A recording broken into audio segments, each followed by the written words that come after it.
What's good, YouTube? It's your boy Quinn Wade, Basketball Analysis, coming to you with a quick NBA draft review up on the NBA draft. First, we're going to talk about karl-Anthony Towns.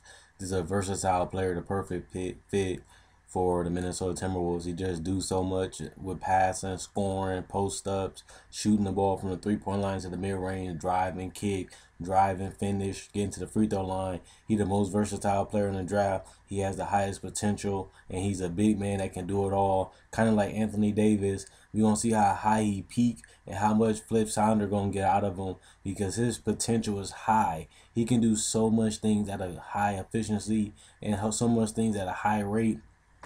He ended up passing Jahlil Okafor as the #1 pick in the NBA, and he ended up getting it in the Minnesota Timberwolves. This is the perfect fit to him. He is a franchise-changing player, and he is going to change the Wolves, who already have Zach LaVine, Ricky Rubio, Andrew Wiggins.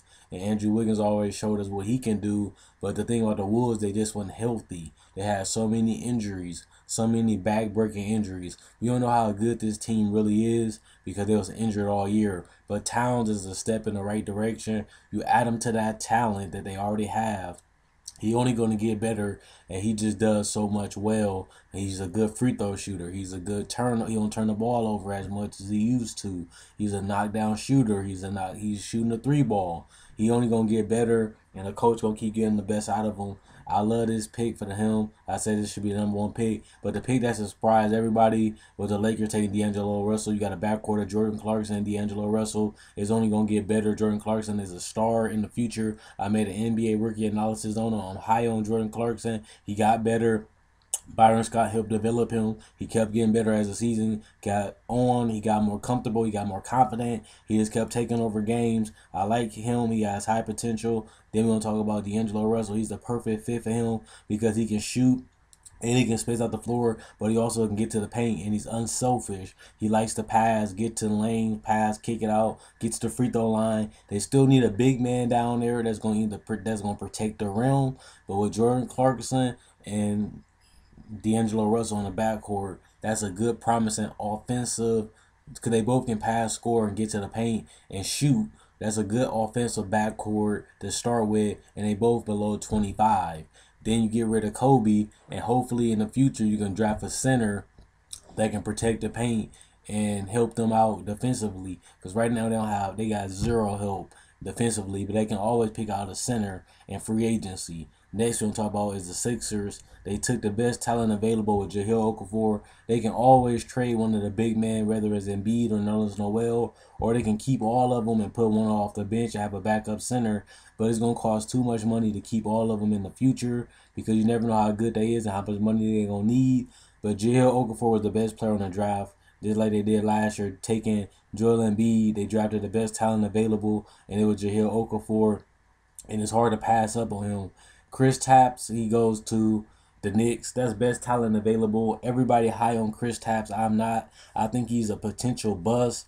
But with Phil Jackson and Derek Fisher down there to motivate him and mentor him, he's a little too small, a little too scrawny. They're going to beat him up on the post. They're going to beat him up on drives. He's going to have to learn hard on the NBA because he's going to play a lot of minutes if they don't get no free agents. He going to play a lot of minutes, and Carmelo going to help him offensively. And I know Phil Jackson can coach him up, but he still got to develop his body, and he got to get more bigger and more, and he got to use his brain more.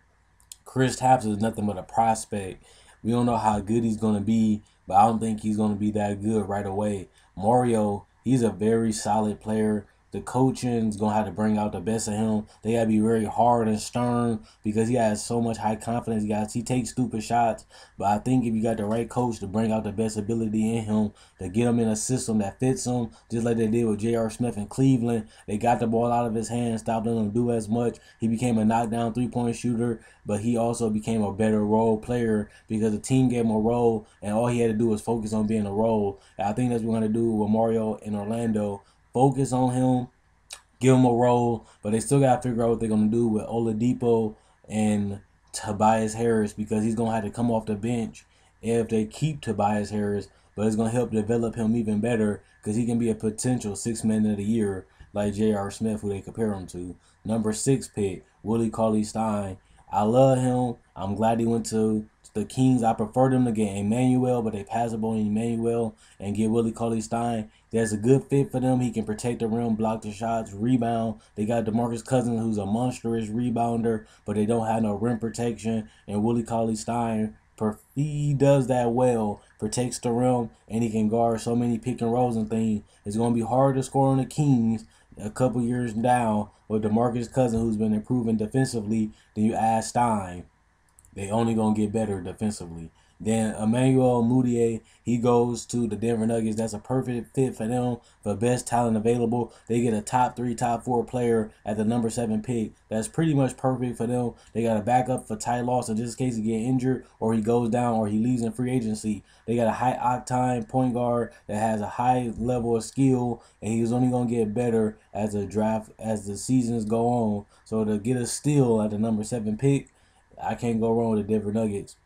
Stanley Johnson is a perfect pick for the Detroit Pistons because he can space out the floor. You already got Reggie Jackson, Jody Meeks, and Ersan Ilyasova with a big center that can finish around the paint with alley-oops, dunks, and live passes, dump off passes, and he can create space and dunk. You needed that paint to be open, and with Reggie Jackson, who's been an 18 and set 8 guy, you need somebody to space out the floor so that way he can open up passing lanes for the shooters and for driving lanes for himself to get to the paint, get to the free throw line, and to kick out to the shooters, and also give him more floor spacing to operate because we know he's not a deadly shooter. But Reggie Jackson, this is a perfect fit for him because they do need a small forward, they do need a floor spacer. Frank Kaminsky, the same thing with him.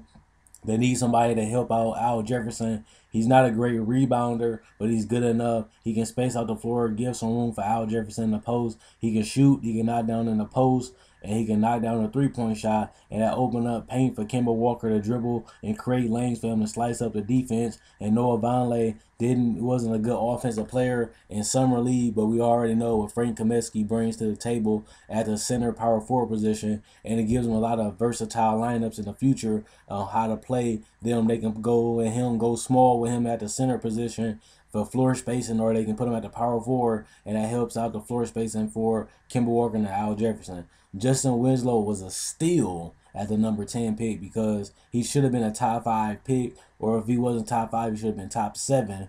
But he ended up going number 10 to the Miami Heat. They get another steal like they did last year because they need a backup for Dwayne Wade and Luol Deng. Luol Deng and Dwayne Wade have injury problems, and to get Justin Winslow that low in the draft, he's a great defender, high motor, high character, winning guy, perfect philosophy to go with what they do in Miami. They all about winning. They all about winning championships, and they about defense and the chemistry. And Justin Winslow is a good backup for Dwayne Wade, and he's a good backup for Luol Deng in the future. So that's a steal for them to get him at number 10. Same with Miles Turner going to number 11. He's a better offensive player than Roy Hibbert because he can space out the floor from the three-point line to mid-range, create lanes to drive, and this is a good solid pick for them. And he's just gonna have to develop and get better. And who's better than Larry Bird and Frank Vogel to help Miles Turner reach his full potential, just like they did with Roy Hibbert. He became a multiple-time All-Star and one of the best defenders in the league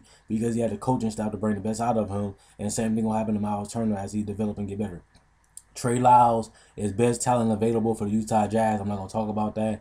Devin Booker is a perfect fit because I don't really like the double point guard lineup. Never been a fan of it. And I think Devin Booker can help them out and put Brandon Knight as more of a 6-man. Devin Booker can be a knockdown shooter, and you can put Gerald Green at the small forward if they keep him. But I don't like this double point guard lineup. And last thing we'll talk about Cameron Payne and Kelly Oubre. Kelly is basically a great player for them because we don't know how good Otto Porter Jr. is going to be. He's a 3-and-D guy. Just in case Otto Porter become a bust, they do have a backup small forward that can help out in the future. And they also have backup small forward just in case Otto Porter get injured because we don't know how long Paul Pierce is going to be in Washington. They say he's going to leave already. And Kelly just gives them another player just in case Otto Porter Jr. become a bust in the future, or just in case he develop into a star. They still got a backup 6-man, or they got a backup small forward for Otto Porter Jr. And I like this pick because Otto Porter Jr. has been a shell of himself. He's been inconsistent. Sometimes he's good, sometimes he's not.